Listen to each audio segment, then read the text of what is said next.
Hello friends, welcome to home food recipes. આજે આપણે બનાવશું દશેરા માટે ઇન્સ્ટન્ટ જલેબી. ઇન્સ્ટન્ટ જલેબી બનાવવી ખૂબ જ સરળ છે. ફક્ત 10થી 15 મિનિટમાં એ જલેબી બની જાય છે, એટલે જેને ઇન્સ્ટન્ટ જલેબી કહેવામાં આવે છે. ઇન્સ્ટન્ટ જલેબી ખાવામાં ખૂબ જ ટેસ્ટી હોય છે. જો તમે આ રેસિપીને ફોલો કરીને જલેબી બનાવશો તો એ બિલકુલ પરફેક્ટ બનશે અને લાંબા સમય સુધી ક્રિસ્પી પણ રહેશે. કારણ કે જો સાચી રીતે આપણે જલેબી ના બનાવીએ તો એ ઘણીવાર સોફ્ટ થઈ જાય છે અને પછી ખાવામાં સહેજ પણ સારી નથી લાગતી. નોર્મલી જલેબી બનાવતી વખતે આપણે જે ખીરું હોય છે ને 10થી 12 કલાક માટે આથો લાવવા માટે મૂકવું પડે છે, પણ આપણે આમાં કોઈ જ એ જાતની ઝંઝટ નથી કરવી પડતી. અને એ જે ફર્મેન્ટ કરવાવાળી જલેબી છે એનો પણ મેં પહેલેથી જ વિડીયો અપલોડ કરેલો છે. એની હું લિંક નીચે ડિસ્ક્રિપ્શન બોક્સમાં આપી દઈશ. જો તમારે જોવો હોય તો જોઈ શકો છો. તો ચાલો ઇન્સ્ટન્ટ જલેબી બનાવવાનું શરૂ કરીએ. સૌથી પહેલાં એક બાઉલમાં આપણે 1 કપ જેટલું મેંદો એડ કરી દઈશું. હવે આપણે એમાં દહીં નાખશું 3 મોટી ચમચી જેટલું. મેં અહીંયા થોડુંક ખાટું દહીં લીધું છે. આપણે થોડુંક ખાટું દહીં જ લેવાનું છે. હવે આની અંદર આપણે અડધી ચમચી જેટલો બેકિંગ સોડા એડ કરીશું.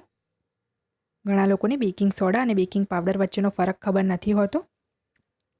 તો તમે જોઈ શકો છો આ રીતનો ટાટા આઈ શક્તિનો જે કુકિંગ સોડા આવે છે એ જ બેકિંગ સોડા છે. અને આ બેકિંગ પાવડર છે. હમણાં હું બેકિંગ પાવડર યુઝ નથી કરતી, મેં એમ જ બતાવ્યો છે. હવે આપણે આમાં અડધી ચમચી જેટલું વિનેગર એડ કરી દઈશું. 1 ચપટી જેટલો યલો ફૂડ કલર નાખશું. અને હવે આપણે થોડું થોડું પાણી નાખીને વિસ્કરથી મિક્સ કરતા જવાનું છે. ધ્યાન રહે મેદાને આપણે એક વખત ચાળીને પછી જ યુઝ કરીશું. અને આ જે ખીરું છે આપણે થોડુંક ગાઢું પણ પોરિંગ કન્સિસ્ટન્સીનું રાખવાનું છે. જો ખીરું પતલું હશે તો જલેબીનો ગોળ શેપ નહીં આવે. વધારે ગાઢું પણ નહીં અને વધારે પતલું પણ નહીં, એ રીતનું આપણે બેટર રેડી કરીશું. ટોટલ અડધો કપ પાણી મેં યુઝ કરી લીધું છે. હજી પણ થોડા પાણીની જરૂર પડશે તો થોડું પાણી હજી હું નાખીને પોરિંગ કન્સિસ્ટન્સીનું બેટર બનાવી લઈશ.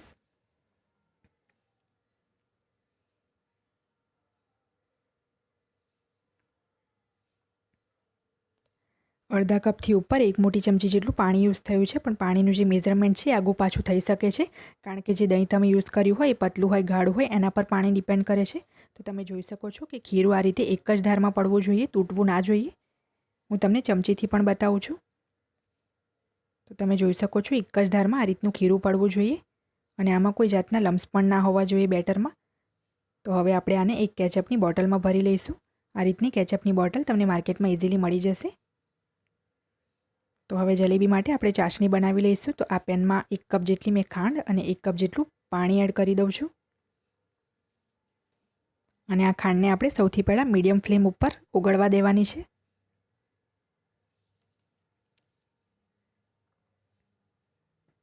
તમે જોઈ શકો છો ફક્ત 3 મિનિટમાં જ આપણી ખાંડ સરસ ઓગળી ગઈ છે.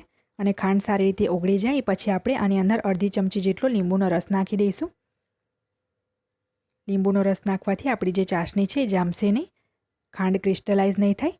તો હવે ફરીથી આપણે આને 4 મિનિટ સુધી કૂક કરીશું મીડિયમ ફ્લેમ ઉપર. ચાસણીમાં આપણે કોઈ તાર નથી બનાવવાનો, પણ ચાસણી થોડી ગાઢી અને ચીકણી હોવી જોઈએ.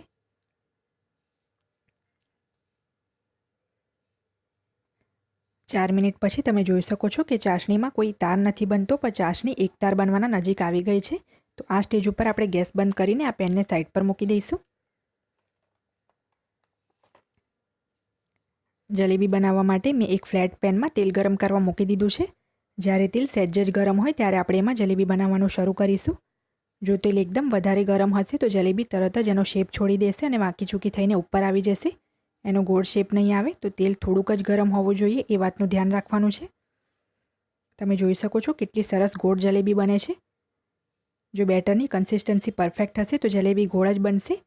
અને એક બીજી વાતનું ધ્યાન એ રાખવાનું છે કે જલેબી બનાવવા માટે ફ્લેટ પેન જ આ રીતનું યુઝ કરવાનું છે, કોઈ ડીપ કઢાઈ યુઝ નહીં કરશું.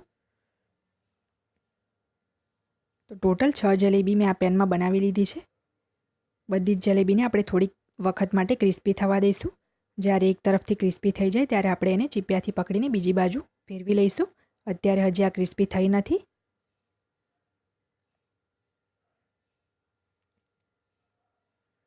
જલેબી એક બાજુથી ક્રિસ્પી થઈ જાય ત્યારે આપણે આને બીજી બાજુ ટર્ન કરી લઈશું અને બીજી બાજુથી પણ આપણે એને ક્રિસ્પી થવા દઈશું. જલેબી ક્રિસ્પી થાય પછી જ આપણે એને ચાસણીમાં નાખવાની છે. જલેબીને હજી એક વખત આપણે પલટાવી દઈશું અને એને થોડીક ક્રિસ્પી થવા દઈશું. અને ધ્યાન રાખવાનું છે કે ગેસની ફ્લેમ સ્લો જ રાખવાની છે. જલેબી બંને બાજુથી સરસ ક્રિસ્પી થઈ જાય તો આપણે આ પેનને હટાવીને જે ચાસણી બનાવ્યું હતું એ પેન અહીંયા મૂકી દઈશું અને જે પણ જલેબી છે એને આપણે ચીપિયાથી પકડીને ચાસણીમાં એડ કરી દઈશું અને 2 થી 3 મિનિટ માટે આપણે એને ચાસણીમાં એમ જ રહેવા દેવાની છે, જેથી જલેબી બધી ચાસણી એબ્ઝોર્બ કરી લે. હું અહીંયા કોઈ પણ જાતનો વિડીયો કટ નથી કરતી, જે પણ છે તમારી સામે જ કરું છું. થોડુંક હું ઝૂમ કરી લઉં છું જેથી તમને સારી રીતે દેખાય. તો ચાસણીમાં નાખ્યા પછી એક કાંટા ચમચી વડે બધી જ જલેબીને આપણે આ રીતે પલટાવી દઈશું અને ચાસણીમાં આપણે એને થોડીક સેકન્ડ માટે ડૂબાવીને રાખશું.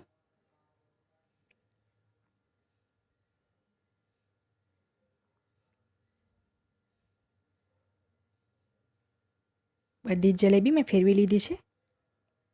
તો જલેબીને મેં 2 થી 3 મિનિટ માટે ચાસણીમાં રહેવા દીધી હતી. હવે આપણે એને એક પ્લેટમાં બહાર કાઢી લઈશું. જ્યારે આપણે ચાસણીમાં જલેબી એડ કરીએ તો ચાસણી ઠંડી ના હોવી જોઈએ, હુંફાળી હોવી જોઈએ. તો તમે જોઈ શકો છો જલેબીએ ખૂબ જ સરસ રીતે ચાસણી એબ્ઝોર્બ કરી છે. સેમ આ જ રીતે હું બીજી પણ જલેબી બનાવી લઈશ. જલેબી તેલમાં પાડતી વખતે એક જ વાતનું ધ્યાન રાખવાનું છે કે ગેસની ફ્લેમ સ્લો હોવી જોઈએ અને તેલ પણ વધારે ગરમ ના હોવું જોઈએ.